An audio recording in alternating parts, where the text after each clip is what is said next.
해외여행 이제 본물 터졌죠? 해외여행의 파트너입니다. 센스톡 통역기인데요. 쌍방향 통역기로 16개국 언어로 됩니다. 여행뿐만 아니라 쇼핑, 비즈니스 할 때도 외국인과 아주 전혀 불편 없고요. 목에 이렇게 거는 건데요. 아주 이쁘고 휴대폰보다 작고 간단합니다. 조작법도 간단하고요. 1644-1329 전화하시고요.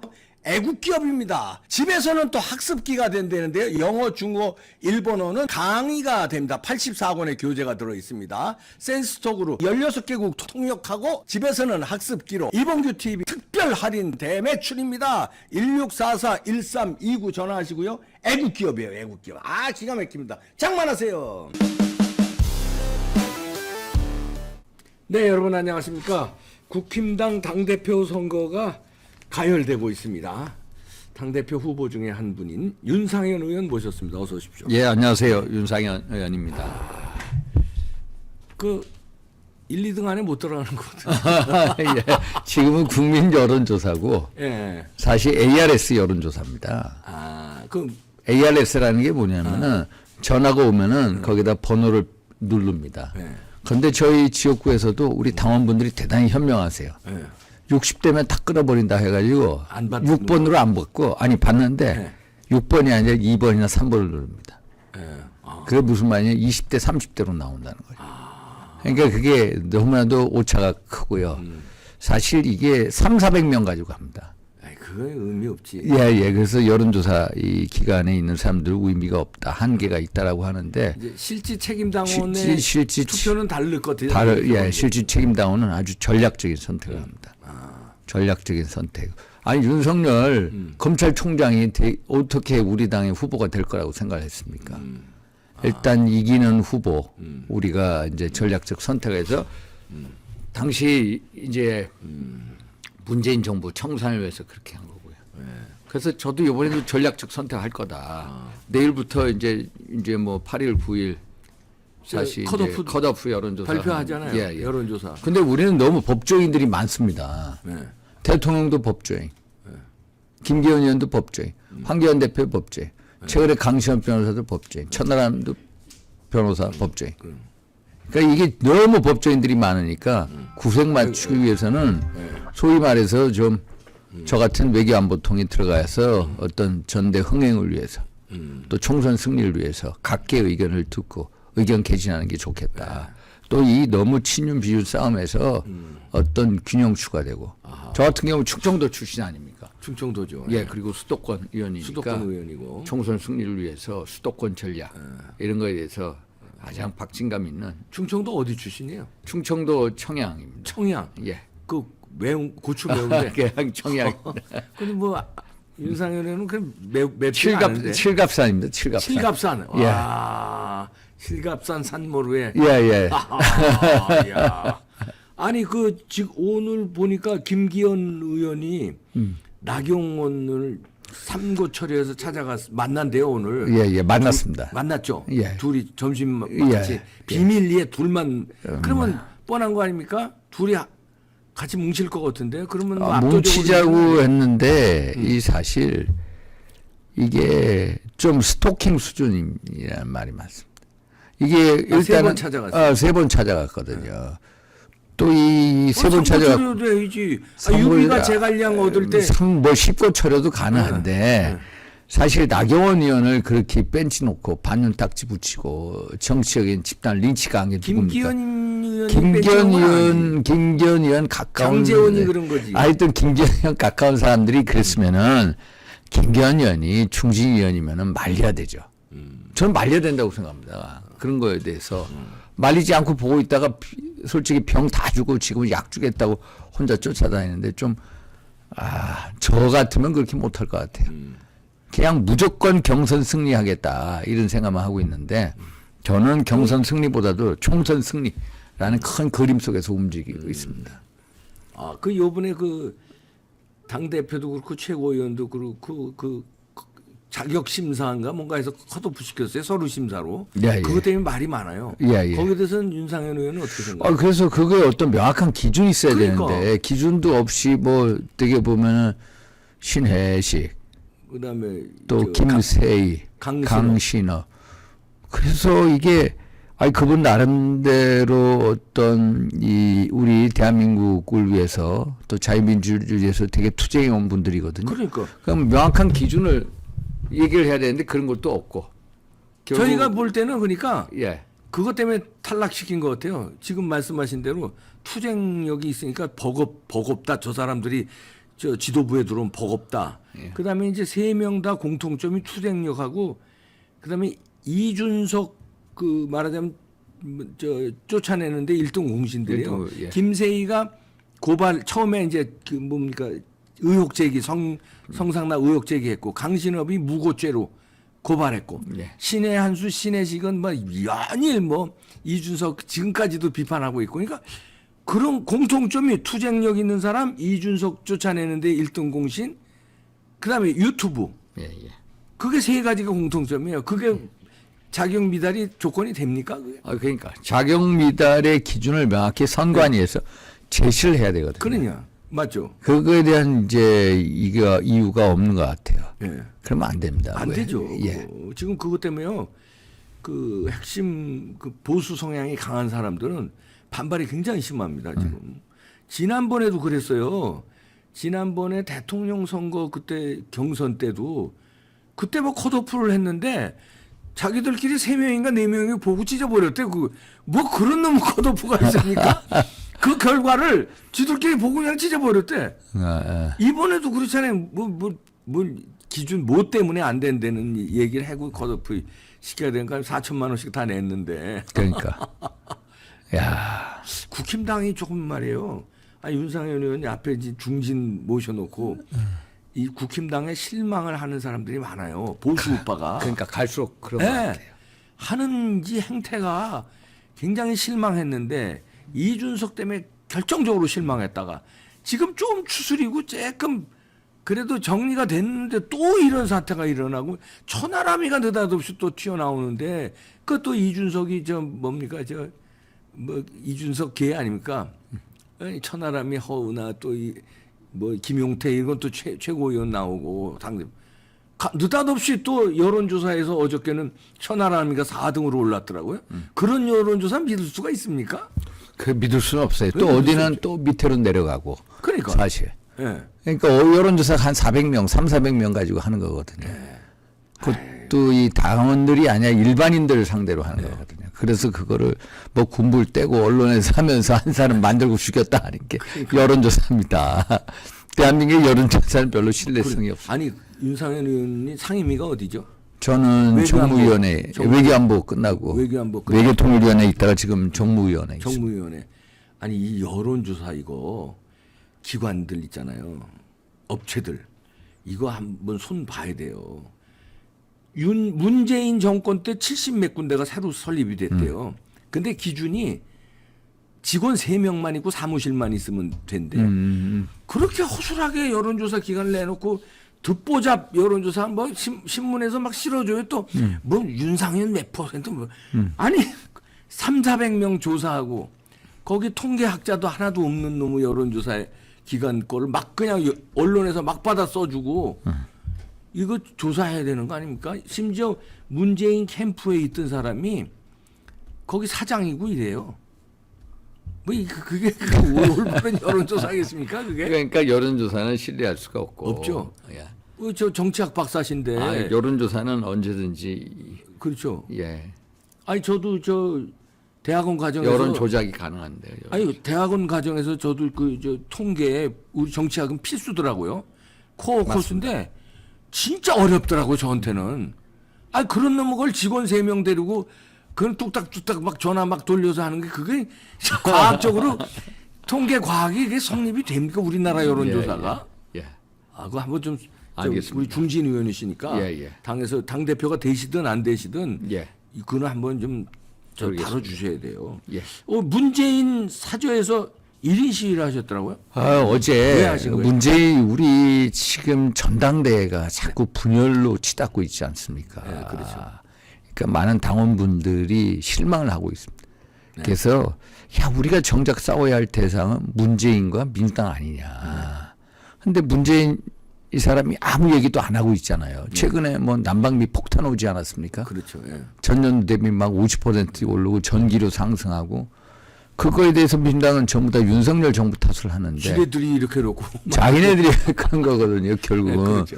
문재인 정부의 무리한 탈원정 정책 때문에 그런 그게 거예요. 제일 큰 그러면은 대통령의 진솔한 사과가 있어야 된다. 문재인이 진솔한 사과를 해야 된다. 이런 의미에서 그렇죠. 했습니다.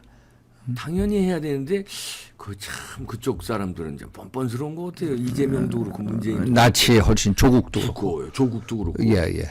오늘 또 조민희 인터뷰 나왔는데 뭐 뻔뻔스럽더라고요. 예. 야, 참 자기 이제 조민으로 당당하게 저 얼굴 내놓고 살겠다고 얼굴 내놓고 인터뷰하고 그랬어요. 그러면서 억울하다고 이런 식으로 나오더라고요. 그러니까. 이야, 그 문재인 검찰 수사를 이제 촉구한 거죠? 예. 이게 하나 문제가 뭐냐면 정말로 문재인이 문제가 되는 게 네, 사실 여러 가지 문제가 많습니다. 그렇죠. 그 서해 공무원 비격 사건 네. 2020년 9월에 일어나지 않았습니까? 그러면 그게 서훈이 모든 걸 국가안보실장으로 다 했다라고 그러니까 하는데 말이 사실 말이 안 됩니다. 이 서훈은 하나의 참모거든요. 그럼요. 실질적인 그 최종 승인자는 문재인이라고 본인이 얘기를 하지 않았습니까? 네. 그런데 관계장관 회의를 하기 전에 문재인한테 보고를 먼저 올립니다. 네. 그럼 그거에 대해서 무슨 보고가 있는 거를 당연히 수사를 해야 되죠. 예. 거기서 가면 멈춰서 버립니다. 이대준 씨 피살 사건에 있어서 문재인이 어떤 역할을 했고 보고를 받았는지 안 받았는지 승인을 했다고 하는데 정말 승인을 한 건지 아니면 실질적으로 결정을 한 건지 등등등. 그래야 이 총체적으로 이 사건의 얼개가 풀리지 않습니까? 네. 그런데 안 해요. 이것도 문제고. 예? 또 최근에 그 우리들 병원 1,400억 불법 대출 사건 아십니까? 예, 알아요. 그게 지난 우물우물 됐어? 그게 우물우물 됐습니다. 그러면 안 되지, 그거. 2012년도에 우리들 병원 네. 당시 이상호 원장 네. 또 부인 김수경 회장 이 분들이 산업은행부터 1,400억 불법 대출 받았다는 거거든요. 네. 그리고 거기에 보면은 이 한 120억 가량이 네. 김현장 변호 네. 로펌에 간다는 겁니다. 그런데 그쪽에서는 1억밖에 안 받았다는 거예요. 그럼 119억이 어디 갔냐 이거. 어디로 간 거예요? 그래서 이거에 대해서 계속 문제 제기를 하고 여러 가지 자금에 당시 대선 과정하고 맞물린 자금이 아니냐. 네. 계속 그런 걸 하고 그 사건을 수사해야 되는데 그것도 안 되고 있고. 또 경제성 월성 1호기 경제성 조작 사건 있지 않습니까? 네, 그러니까요. 그것도 7천억 들여서 수리를 했는데 2년 연장하려고 했다가 갑자기 스탑 시켜버렸습니다. 그래요. 조기 폐쇄를 했습니다. 네. 조기 폐쇄 비용이 엄청나거든요. 네. 매몰 비용 그 있죠. 7천억의 매몰 비용이 있고 거기서 만약에 그게 가동됐으면 고용 창출까지 적어도 한 2조 8천억을 이제 날렸다는 거거든요. 이런 거에 대해서 또 송철호 울산시장 선거 개입 사건. 근데 아직까지 수사가 진전이 안 됩니다. 왜 안 할까? 정권이 탄생이 된 지 벌써 이게 몇 개월이냐 10개월 가까이 됐는데도 아직까지 이 얘기가 없어요. 수사를 안 해요.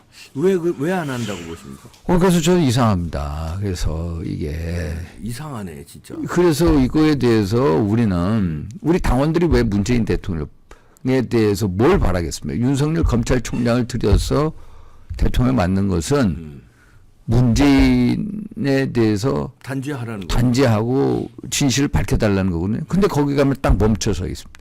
그래서 이 문제를 제가 제기하고 전당대회라는 게 우리가 민당하고 싸우고 문재인의 문제를 어떻게 처리할 거 이런 걸 가지고 얘기하는 거지 우리끼리 뭐 윤심파리하고 타령하고 뭐 연대가 어떻고 이건 아니다. 그런 면에 있어서 제가 이러는 거예요. 왜 문재인에 대한 수사가 문재인으로 못 들어가고 주변에서만 저기 할까요? 그 무슨 그래서 총선 전략입니까? 아니면 총선 전략은 아닌 것 같고요. 일단은 뭡니까? 일단 기본적인 얘기는 이재명을 먼저 하고 있으니까 치고. 먼저 그게 총선 전략 아니에요? 그걸 한쪽을 붙이면 먼저 불리하니까. 하고 그 다음에 이제 그 다음 네. 단계에서 문재인을 네. 이제 한번 밝히지 않겠냐. 네. 이게 일반적인 얘기입니다. 예. 양쪽을 같이 하는 게 아니라 한 사람하고 그 다음을 하겠다. 예.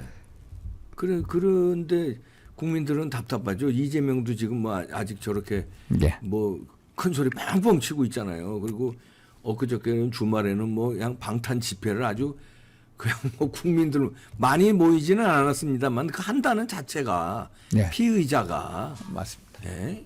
그걸 이렇게 가만 놔두면 되겠습니까? 검찰도 그렇지만 저 집권 여당의 중진이신데 집권 여당은 그러니까 답답해하는 거예요. 국힘당도 우리가. 답답할 것 같습니다. 예.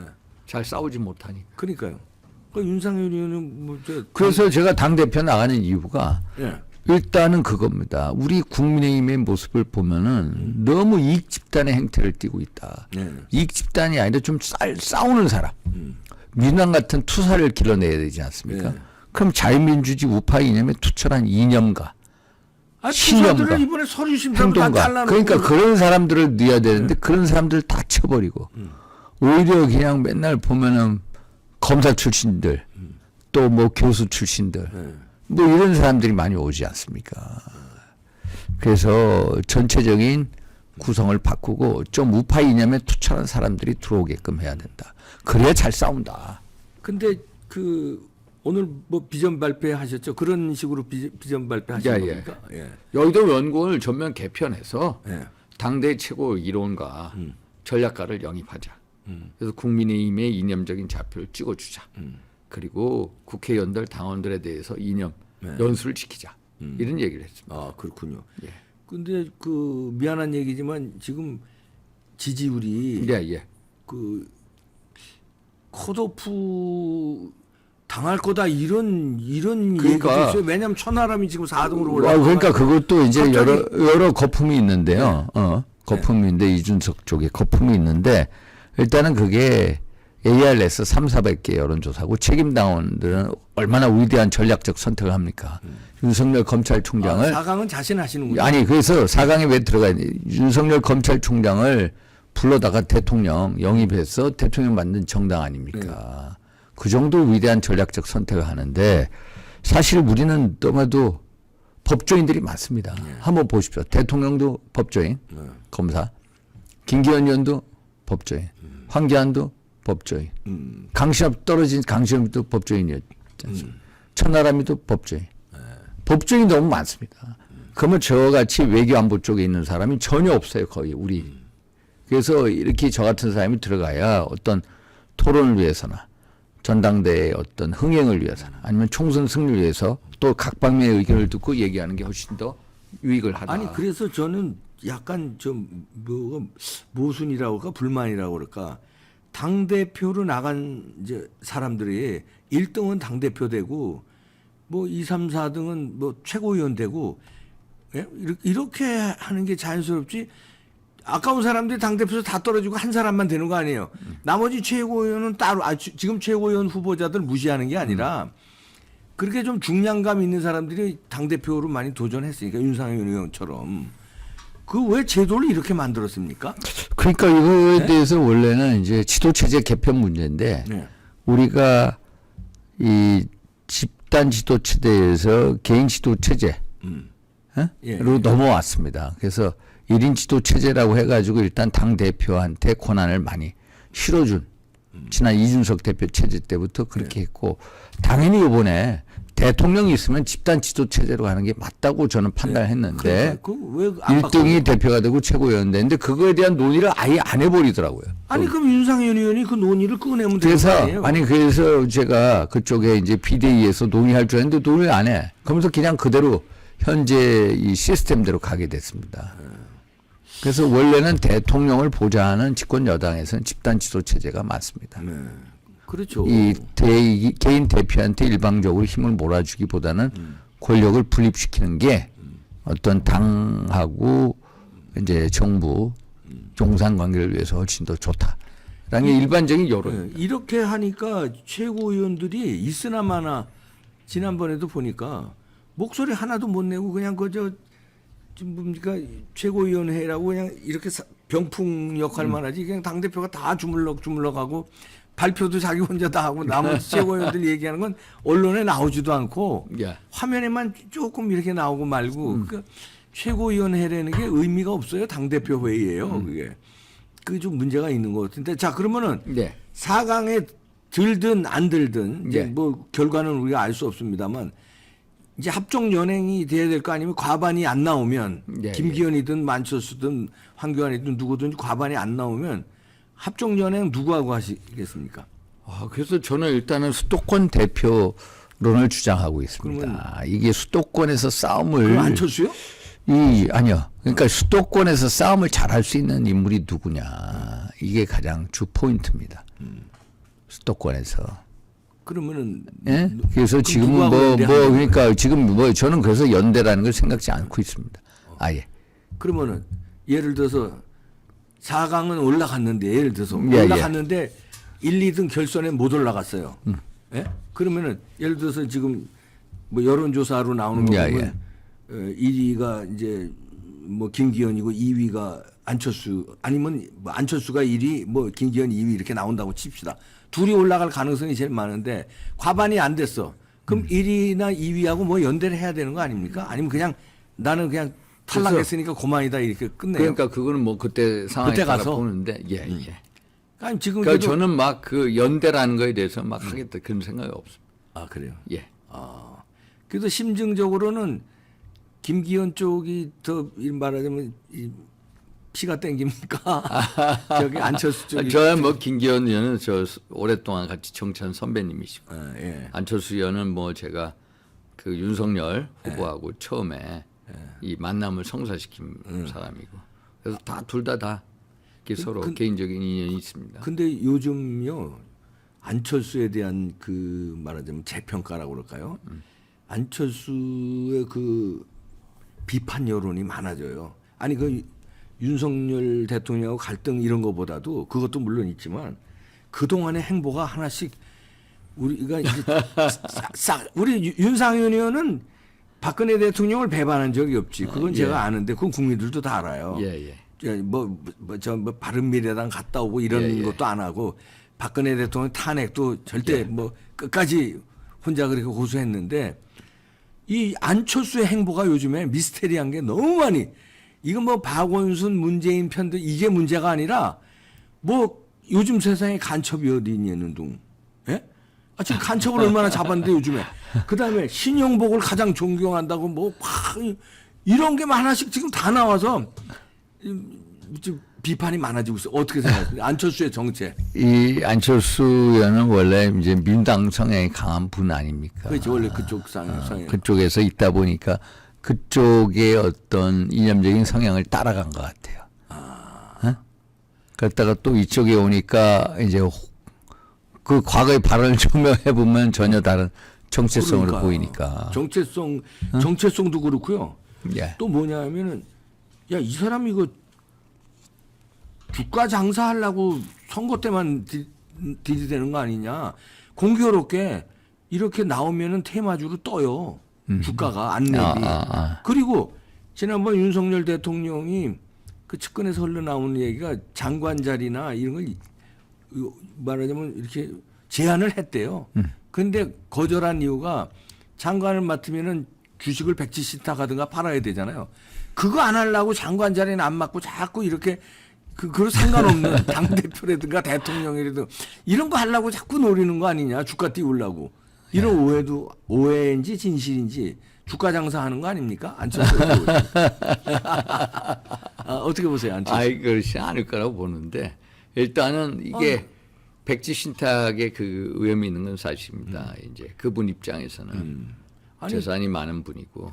아니 그러면은 정치를 하려면 아주 깔끔하게 백지 신탁을 하든가 아니면 참 저 팔고 그렇잖아요. 그거 뭐 경영인이야 정치인이야 이게 예, 애매하잖아요. 그러니까 자꾸 그런 오해를 받는데 이번에 또 크게 다시 조명됐어요. 그래서 제가 볼 때는 안철수 의원이 그거 돌파하기가 쉽지 않아 보입니다. 보수 우파들은 그 정체성이 예민하거든요.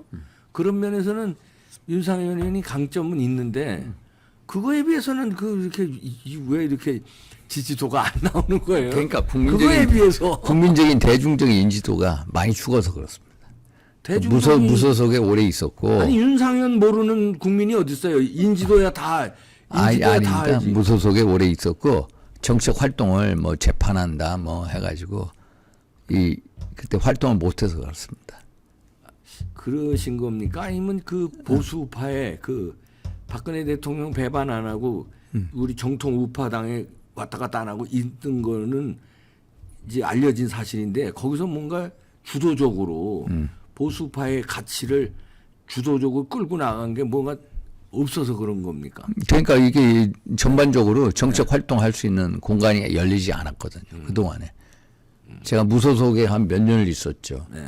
걷다가 뭐 정치적인 기소위에서 그거에 계속 매달려 있었죠. 그러니까 대중적으로 정치적 활동을 많이 안 했습니다. 오랜 기간 동안. 그래도 윤상현 의원을 모르는 사람이 모르는 사람 많습니다. 그래요? 예. 저희 비서관 친구도 모른다고 그러더라고. 아니 천하의 윤상현을 모르는데요? 비서 친구가? 예, 저희 비서관 친구가 그러더라고요. 진짜요? 예. 이야. 모릅니다. 일반 사람. 그래요? 정치권에 있는 분들이야 알죠. 아닌데. 아니 뭐 화제가 된 적이 좀 많아요. 아니 그럼. 아유 참. 예. 아유. 자 그러면은 연대할 생각은 없으시다. 예. 그러면 요것만 여쭤볼게요. 예. 본인이 안 된다. 당 대표가 예를 들어서 예. 안 된다. 그럼 누가 됐으면 제일 우리 국힘당으로 봐서 나머지 중에서 누가 됐으면 좋겠습니까? 연대는 안 하더라도. 참, 이게 제가 얘기하기 까릿합니다. 아니 그래도 그 아니, 사회 기준에서 제가 내세우는 여러 가지 네. 조건에 맞는 분이 거의 없거든요. 없구나. 예. 이게 제가 주장하는 거를, 원팀으로 만들어야 되고, 네. 변화 혁신에 기치를 내걸어야 되고, 또 뭐 여의도 연구원 전면 개편하고 그러면 이 실행력, 행동력이 있어야 되는데, 이 행동력을 누가 줄 것이냐. 이런 면에 있어서. 그래서 아직까지 그것까지 생각을 못 해봤습니다. 그렇군요. 예. 이 말이 저 심평 변호사가 했는데 예. 안철수가 당 대표가 되면 윤석열 대통령이 뭐 탈당해서 막 신당 할 수밖에 없는 그런 상황으로 내몰릴 것이다. 예. 거기에 대해서는 어떻게 생각하세요? 일단 우리 심평 변호사님의 말씀이 좀 이렇게 선을 넘었다. 선을 좀 넘었다. 이게 또 김기현 후보의 저 후원 회장을 맡는다는 거 아닙니까? 후원 회장 맡았나요? 맡았어요. 맡았을 거예요. 후원 회장을 맡았기 때문에 꼭 안철수가 되면은 분열이 일어난다. 분당이 된다. 이런 얘기잖아요. 그럼 좀 김기현 찍으라고 뭔가 이렇게 겁주는 듯한 그런 느낌? 그래서 좀 말이 좀 과하셨다라는 거. 그래서 좀 자제하셔야 될 것 같다. 이런 말씀을. 아니 근데 그 정체성으로 보면 지금 우리나라가 태평성대가 아니에요. 예. 그 지금 이재명이 저렇게 날뛰는 거 보세요. 야당이 제1야당뿐만 아니라 거대 일당이잖아요. 예. 저렇게 무소불위의 힘을 의회 독재를 하면서 범죄자가 저렇게 주사파들과 함께 저렇게 하고 있지. 간첩을 요즘에 드러나는 게 간첩 세력과도 연계가 막 나오잖아요. 쌍방울 하고 조폭이 연계되고 한쪽은 북한이 연결되고 막 이런데 문재인은 5년 동안에 막 저렇게 나라를 다 헤집어 놓지.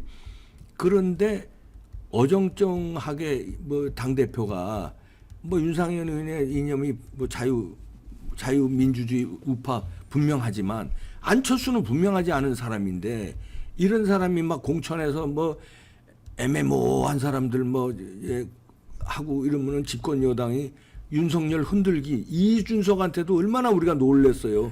근데 안철수가 또 애매모호하게 흔들어 버리면은 큰일 나는 거 아닙니까? 지금 식물 대통령 돼요, 윤석열 대통령이. 그래서 총선에서 그래서 만약에 졌다. 완전히 식물 대통령 되고 탄핵당할지도 모릅니다. 그래서 네. 그래서 그러니까 내년도 올해죠. 올해 당 대표는 실무형 당 대표가 필요합니다. 대선 후보형 당 대표는 본질적으로 당과 대통령 관계가 힘들어집니다. 과거 2016년도 박근혜 대통령 또 김무성 대표 관계 보시면 알잖아요. 막 나르샤하고 그러지 않았습니까? 그런 식의 공천 갈등이 있었고 그게 결국 일당이 못되게 만들었거든요. 그래서 원내대표나 사무총장 역할을 할 수 있는 사람. 관리형. CEO형. 야, CEO형 그런 대표가 돼야 된다. 그러니까 원내대표 역할도 하고 사무총장 역할도 하고 실무형으로 도와줄 수 있는 대통령을. 그러니까 대표가 이 대선 후보형급이면은 불가피하게 두 분 사이가 긴장되게 되고요. 자기도 모르게 각을 세울 수밖에 없습니다. 그러니까 자기 정치를 할 수. 그 안철수도 본의 아니게 자기가 윤석열 대통령급인 줄 아는 식으로 이렇게 생각을 하던데요. 그렇게 자기가. 왜냐하면 내가 단일화해서 대통령 된 거 아니냐. 예. 그리고 내가 인수위원장을 하지만 내가 장관은 내가 못 맡지. 예. 이런 물론 그 주식 백지 신탁 부담도 있지만 급이 나는 뭐 인수위원장, 대통령, 당 대표 이 정도 급이지 내가 예. 그 밑에 장관으로 난 들어가는 급은 아니다. 이렇게 생각한다는 거예요. 예, 맞습니다. 그러면 이제 당 대표가 그럴 겁니다. 되면 머리 아파지지. 예. 음. 본인 뭐 단일화 대상이니까 돈급으로 생각. 돈급으로 생각하는 거예요. 예. 예. 자, 근데 국힘당이 좀 과거에 비해서 조금 뭐라 그럴까 이게 신뢰도가 요즘 에 이렇게 좀 떨어진 것 같아요. 죄송한 얘기지만 앞에 앉혀놓고 아니 왜 갈수록 정치가요. 이상해져요. 예. 왜 그러죠? 국민의힘이 일단 어떤 기본적인 신뢰도가 많이 많이 떨어졌고요. 떨어졌어요. 그러니까 정치가 더욱더 황폐화됩니다. 예. 황량해집니다. 그 신뢰도가 안 살아납니다. 아니 과거엔 그래도 정치인들이 그 굵직굵직하면서 뭐 좀 낭만도 있고 뭐 예. 의리도 있고 뭐 이랬어요. 그런 게 우리가 없습니다. 국민들이 보기에도. 근데 이거는 아까 잘 표현하셨는데 완전 이익 집단 있잖아요. 네. 아주 무서운 이익 집단 같아. 민주당은 뭐 말할 것도 없고 거기는 예. 뭐 완전히 근데 이 국힘당마저도 시대가 이렇게 그래서 그런가 왜 이렇게 이상해졌죠. 그 정치가 바로 서질 못한. 그저 이런 거 하면은 인기 끄실 텐데 예를 들어서 국회의원 한 100명 줄이자 200이면 충분하다. 근데 현실적으로 그게 불가능합니다. 왜 불가능해요? 그게 협상의 주체가 국회의원인데 예. 국회의원이 자기 밖으로 내놓겠습니까? 아니 그러니까 나부터라도 내놓을 각오하고선 투쟁해야 국민들의 사랑을 받죠. 이거 진짜 국민들은요 숫자 줄이라는 거예요. 예? 근데 그거 하면은 예. 하고 싶어도 예. 이게 이제 반대를 합니다. 거의 내부적으로. 그래서 반대하겠지. 못 하는 겁니다. 이게 반대하겠지. 그러니까 뭐 100명을 줄이자. 이게 뭐 최소한 국회의원들은 비례대표라도 없애자. 국회의원들은 이거에 대해서 일단 고개 흔듭니다. 그러면 내부적으로. 안 되지 그거. 현 상황이 그렇습니다. 그게 현실적이지는 않습니다. 국민들한테 저 뭡니까 사랑을 받는 그런 주장을 해야죠. 예. 국회의원들 자기들 밖으로 무서워서 그런 게 되겠습니까? 예. 저는 뭐 줄여도 좋습니다. 훨씬 더. 줄여도 인천에서는 뭐 예. 무소속으로도 살아남는 분이. 근데 그게 저도 이게 실현 가능성 있는 공약이어야 되는데 공약은 이게 100석으로 줄이자. 이게 아니 밥그릇 싸움 100석을 없애고 200석으로. 200석으로 줄이자도 일단 이 정치관계법 네. 협상을 누가 하냐? 국회의원들이 합니다. 국회의원들이 모아가지고 각 당의 대표 주달이 나와가지고 거기서 정치관계법 이제 협상을 하게 되면은 자기네들의 밥그릇을 일단 줄이자라는 게 결국 거기다 반대를 할. 이거를 염려해서 그런 겁니다. 그게 좀 더 현실 가능성 있는 제안을 해야 되거든요. 그래서 예를 들어서 비례대표를 한다. 그러면은 비례대표를 엄격하게 숫자를 줄이고 직능에 충실한 비례대표를 하자. 예를 들어서 외교 안보, 경제 이 직능을 명확히 해서 데려온다. 근데 이런 기준이 제대로 없습니다. 저는 정치인이 아니라서 민심을 윤상현 의원보다 잘 볼 거예요. 예. 장기도 훈수 두는 사람이 잘 보인다고. 국민들은 지금 국회의원 숫자 줄이는 거에 거의 다 찬성해요. 예. 아니면 한 8, 90% 이상 찬성할 거예요. 일단 국회의원들이 생산적인 걸 안 한다고 계속 보지 않습니까? 예를 들어서 지금도 민생국회 해야 되는데 민당은 방탄국회 만들어 놓고 장애투쟁을 하죠. 민생국회 들어오래도 들어오지 않죠. 그러니까 이 국회의원 정치인들에 대한 불신이 높고 야 그럴 거야 빨리 잘라라 반씩 줄이자. 이게 국민적인 입장이란가. 그래서 요즘에 예. 전두환 대통령에 대한 재평가가 있어요. 예. 전두환 대통령이 그립되는 거예요. 예. 우리 사위셨잖아요. 예, 예. 그런데 그때는 우리가 독재 했는데 지나고 나서 보니까 과감하게 아주 전두환 대통령 같으면 저 이재명 같은 거 저런 거 그냥 놔뒀겠어요? 바로 쳐넣지. 그다음에 문재인 같은 거 저런 그대로 양산해서 저렇게 있게 놔둬요? 바로 쳐넣지. 조폭 쌍방울이 무슨 어디 이재명하고 결탁해서 북한에 돈 갖다 준 거 그냥 놔두겠어요? 바로 다 쳐넣지 저거. 어디 조폭이 정치인하고 손잡고 북한에 돈을 갖다 주는 건 이런 놈의 나라를 그걸 가만 내비둬요 또. 전두환 대통령 재평가가 뭐냐면 국회가 너무 할 일을 못한다. 그다음에 검찰도 너무 느리다. 막 이러니까 좀 시원시원하게 그냥 다 때려 부시고 할 얼마나 요즘 인기가 좋아졌는데 전두환이 과거의 전두환이 아닙니다 지금. 그럼요. 어떻게 보세요? 옛날 장인어른이신데. 아유 우리 전 대통령 제가 너무나도 잘 알잖아요. 최근에도 가까이서 보신 우리 윤상현 의원이 과거에 백담사에 계실 때 전령으로 막 메시지 맞습니다. 갖다 주고 그랬잖아요. 맞습니다. 일단 남자 중에 남자. 아 그럼 남자 중에 남자. 또 최고의 인간미. 인간미. 최고의 인간미. 그리고 최고의 리더십. 리더십. 예. 이 세 가지를 다 갖춘 분입니다. 딱 맡기잖아. 예. 경제면 경제 전문가 딱 맡기고. 그때 경제 좋았잖아요. 예, 그 당시에 이제 김재희 경제수석한테 맡겼습니다. 김재익뿐만 아니라요. 예, 경제에 관한은 김재익 보고 당시 경제는 대통령. 외무부 장관 이범석인가요? 이범석. 뭐 그런 식으로 최고의 전문가들. 예. 그때는 장관 이름을 우리가 다 알았어요. 너무 일을 잘하니까. 예. 지금 요즘 장관 누군지도 몰라. 맞습니다. 한동훈 장관 빼놓고는 이상민 장관 하도 이상민 장관 탄핵 때문에 탄핵하라고 적어도 나머지 장관이 뭐지? 몰라요 그 정도로. 예. 지난 정권도 그러고. 전두환이 저도 그립습니다. 전두환 대통령이. 대단하신 분입니다. 대단하신 분이죠. 예. 전두환. 제가 출판 기념회 이번에 했는데 거기에 이제 그분에 대한 얘기가 많이 나옵니다. 그런 분 안 나오나? 그래서 윤석열 신드롬이 있었던 거예요. 예. 뭔가 하겠거니. 근데 조금 그 스피드가 시원하질 않아. 스피드가. 조금 지금 검찰이. 예. 그래서 제가 검찰 수사 촉구를 했고. 그래서 예. 문재인 검찰 수사 촉구를 하신 예. 거군요. 네. 전두환 대통령의 그리운 시절에 전두환 대통령의 옛 사위 윤상현 의원과 말씀 나눠봤습니다. 좋은 결과 있기를 감사합니다. 주목해 보겠습니다. 예. 윤상현 의원이셨습니다. 고맙습니다. 감사합니다.